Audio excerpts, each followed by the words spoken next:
We gaan naar de man die eigenlijk dit seizoen voor het eerst op eigen benen staat als trainer zijnde. De trainer van Roda, Bas Siebem. En dat dat boven verwachting is, dat is natuurlijk wel helder.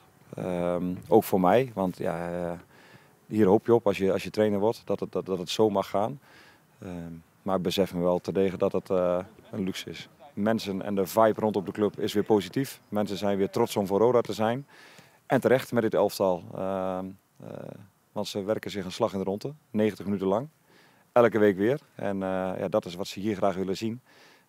Dat is wat we ze tot nu toe hebben kunnen bieden. Het verschil tussen de eerste 13 wedstrijden en de laatste 6, 7 is ook wel zichtbaar. Hè? Daar zijn we nog steeds dominant, nog steeds beter dan de tegenstander.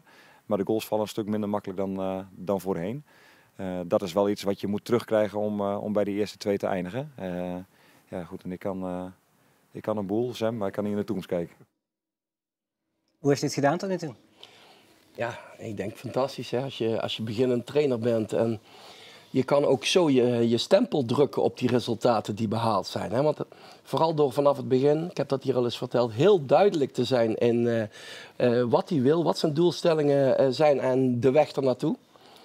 En dat ook te communiceren met iedereen. Ja, daar heeft hij veel medestanders door gekregen. En,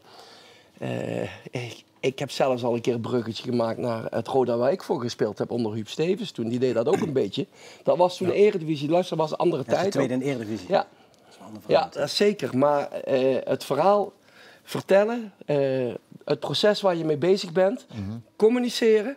Iedereen proberen een deel te geven in dat proces. En ja, dat zie je, die betrokkenheid rondom Roda, die groeit met de week nog steeds. En ja, nou, daar heeft Bas een behoorlijk aandeel in. Ik vind alleen niet dat ze boven hun stand leven. Dat is een beetje indekken ook van Bas. Willem II, prima. Hè? Maar dan heb je de Emmens, de Cambuurs, de Groningers, die je verwacht in eerste instantie. Hè? Die hebben dan nog een hoog budget.